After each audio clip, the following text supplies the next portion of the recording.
নমস্কার, প্রান্তিক গাইডে সবাইকে শুভেচ্ছা অভিনন্দন। আজ আমি নিয়ে এসেছি কলকাতা বিশ্ববিদ্যালয় BA 6th semester history general বা এমডিসি সিসি 8 পেপারের সাজেশান। আমি যে সাজেশানগুলো দেবো সেগুলোই করে যাবে, এর বাইরে অতিরিক্ত কিছু করার দরকার নেই। প্রান্তিক গাইডের suggestion best quality number 1, 100% common. ভালো রেজাল্ট করতে গেলে, পাস করতে গেলে প্রান্তিক গাইড তোমাদের কাছে best choice and first choice. এবং প্রান্তিক গাইডের লাস্ট মিনিট ফাইনাল সাজেশান কেউ মিস করবে না, 100% জেনুইন কমন। তোমাদের এই পেপারের সিলেবাসে রয়েছে 1750 থেকে 1857 পর্যন্ত, হিস্ট্রি অফ ইন্ডিয়া 1750 টু 1857, এর মধ্যে থেকেই করতে হবে। এর বাইরে কিন্তু অন্য কেউ কিছু করবে না, কারণ এটা আমার কাছে খবর আছে অনেক জায়গায় আউট অফ সিলেবাস টপিকস বা সাজেশান দিয়েছে, কোশ্চেন দিয়েছে। আমি যেগুলো দিচ্ছি একদম পারফেক্ট জেনুইন, অবশ্যই এইগুলোই ফলো করবে, শিওর সাকসেস হবে। আমি কোশ্চেনগুলো বলে যাচ্ছি, 10 আর 20 আলাদা করছি না, অল্টারনেটিভভাবে ঘুরিয়ে ফিরিয়ে আসে। আর 5, 10 আর 20 জন্য প্রথমে লিখে নেবে। প্রথম প্রশ্ন হচ্ছে, লর্ড কর্নওয়ালিসের ভূমি রাজস্ব নীতি সম্পর্কে আলোচনা করো। লর্ড কর্নওয়ালিসের ভূমি রাজস্ব নীতি সম্পর্কে আলোচনা করো, অথবা চিরস্থায়ী বন্দোবস্তের ফলাফল বা প্রভাব এবং বৈশিষ্ট্যগুলো আলোচনা করো। পরের প্রশ্ন, তুমি কি মনে করো ভারত ইতিহাসে অষ্টাদশ শতক অন্ধকারাচ্ছন্নময় যুগ ছিল? তুমি কি মনে করো ভারত ইতিহাসে অষ্টাদশ শতক অন্ধকারাচ্ছন্নময় যুগ ছিল? পরের প্রশ্ন হচ্ছে, পলাশির যুদ্ধের কারণ এবং ফলাফল, অথবা ইংরেজদের সঙ্গে নবাব সিরাজউদ্দৌলার সংঘর্ষের কারণ। মোটামুটি পলাশির যুদ্ধটা করবে। পরের প্রশ্ন হচ্ছে, মহাবিদ্রোহ বা সিপাহী বিদ্রোহের প্রকৃতি এবং কারণ। মহাবিদ্রোহ বা সিপাহী বিদ্রোহ কারণ ফলাফল করবে, মহাবিদ্রোহ বা সিপাহী বিদ্রোহ। পরের প্রশ্ন, ঔপনিবেশিক ভারতে অবশিল্পায়ন সম্পর্কে আলোচনা করো। ঔপনিবেশিক ভারতে অবশিল্পায়ন, অথবা দেশীয় বস্ত্র শিল্প ধ্বংসের কারণ। পরের প্রশ্ন, এই দুটো অতিরিক্ত হিসাবে করে রাখবে, স্টার মারতে হবে না, পরে যখন স্টার মারবো। ওয়ারেন হেস্টিংস তার সংস্কারগুলো কী কী ছিল তা আলোচনা করো, ওয়ারেন হেস্টিংস।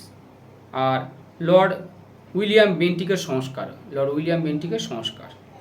পরের প্রশ্ন, সম্পদের বহির্গমন বলতে কী বোঝো তা আলোচনা করো। সম্পদের বহির্গমন বলতে কী বোঝো তা আলোচনা করো। তারপরের প্রশ্ন হচ্ছে, সমাজ সংস্কারক হিসাবে রাজা রামমোহন রায় ও বিদ্যাসাগরের অবদান। খুব দামি প্রশ্ন, সমাজ সংস্কারক হিসাবে রাজা রামমোহন রায় ও বিদ্যাসাগরের অবদান। পরের প্রশ্ন, হায়দার আলী ও টিপু সুলতানের অধীনে মহীশূর কীভাবে দক্ষিণ ভারতে ইংরেজদের কাছে বিপদের কারণ হয়েছিল তা আলোচনা করো। হায়দার আলী ও টিপু সুলতানের অধীনে মহীশূর কীভাবে দক্ষিণ ভারতে ইংরেজদের কাছে বিপদের কারণ হয়েছিল তা আলোচনা করো। পরের প্রশ্ন, মারাঠা রাষ্ট্রসংঘ পতনের জন্য কী কী কারণ দায়ী ছিল? মারাঠা সাম্রাজ্য বা মারাঠা রাষ্ট্রসংঘ পতনের জন্য কী কী কারণ দায়ী ছিল? পরের প্রশ্ন, 19 শতকে বাংলার ইতিহাসে নব্যবঙ্গ আন্দোলনের গুরুত্ব বা প্রয়োজনীয়তা। 19 শতকের বাংলার ইতিহাসে নব্যবঙ্গ আন্দোলনের গুরুত্ব বা প্রয়োজনীয়তা আলোচনা করো। পরের প্রশ্ন, 1765 সালে ইস্ট ইন্ডিয়া কোম্পানির দেওয়ানি লাভের কারণ ও তাৎপর্য। ইস্ট ইন্ডিয়া কোম্পানির দেওয়ানি লাভ।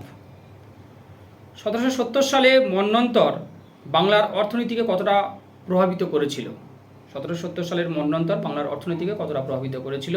বক্সারের যুদ্ধের কারণ ও ফলাফল। বক্সারের যুদ্ধের কারণ ও ফলাফল। পরের প্রশ্ন লিখে নাও, প্রাচ্যবাদ ও হিতবাদ কীভাবে ঔপনিবেশিক ভারতের প্রশাসনকে প্রভাবিত করেছিল তা আলোচনা করো। প্রাচ্যবাদ ও হিতবাদ কীভাবে ঔপনিবেশিক ভারতের প্রশাসনকে প্রভাবিত করেছিল তা আলোচনা করো। আর 1835 থেকে 1857 খ্রিস্টাব্দের মধ্যে শিক্ষা বিষয়ে ভারত সরকারের নীতিগুলি কী ছিল তা আলোচনা করো। 1835 থেকে 1857 খ্রিস্টাব্দের মধ্যে শিক্ষা বিষয়ে ভারত সরকারের নীতিগুলো কী ছিল তা আলোচনা করো। আর সাঁওতাল বিদ্রোহের কারণ ও ফলাফল আলোচনা করো। সাঁওতাল বিদ্রোহের কারণ ও ফলাফল আলোচনা করো। এই কটা হচ্ছে 10 আর 20 জন্য করবে। এবার যাও 5-এর জন্য। 5-এর জন্য লিখে নেবে, 76-এর মন্বন্তর সম্পর্কে আলোচনা করো। 76-এর মন্বন্তর বাংলার অর্থনীতিকে 1770 খ্রিস্টাব্দে মন্বন্তর কীভাবে প্রভাবিত করেছিল। এটা কিন্তু বড় কোশ্চেনেও রয়েছে। 1784 খ্রিস্টাব্দে পিটের ভারত শাসন আইন। 1784 খ্রিস্টাব্দে পিটের ভারত শাসন আইন। উডের ডেসপ্যাচ। বাংলার সন্ন্যাসী ফকির বিদ্রোহ সম্পর্কে আলোচনা করো। দ্বৈত শাসন সম্পর্কে টিকা লেখো, দ্বৈত শাসন ব্যবস্থা। অধীনতামূলক মিত্রতা নীতি এবং সত্যবিলোপ নীতি। অধীনতামূলক মিত্রতা নীতি, সত্যবিলোপ নীতি। নব্যবঙ্গ বা ইয়ং বেঙ্গল। নব্যবঙ্গ বা ইয়ং বেঙ্গল, এটা ডিরেজিও, এটা আবার বড়তেও আসে। 1773 খ্রিস্টাব্দে রেগুলেটিং অ্যাক্ট, এটা করবে। মহারানীর ঘোষণাপত্রের তাৎপর্য। মহারানীর ঘোষণাপত্র। তুমি কিভাবে প্রাচ্যবাদকে ব্যাখ্যা করবে? তুমি কিভাবে প্রাচ্যবাদকে ব্যাখ্যা করবে? পলাশির লুণ্ঠন, ওয়াহাবি আন্দোলনের গুরুত্ব, ওয়াহাবি আন্দোলনটা করবে। ঠিক আছে, এই কটাই হচ্ছে তোমাদের 5-এর জন্য। যেগুলো দিলাম এগুলোই করো। এরপরে আমি স্টার মেরে দেবো সুপারস্টার কম স্টার।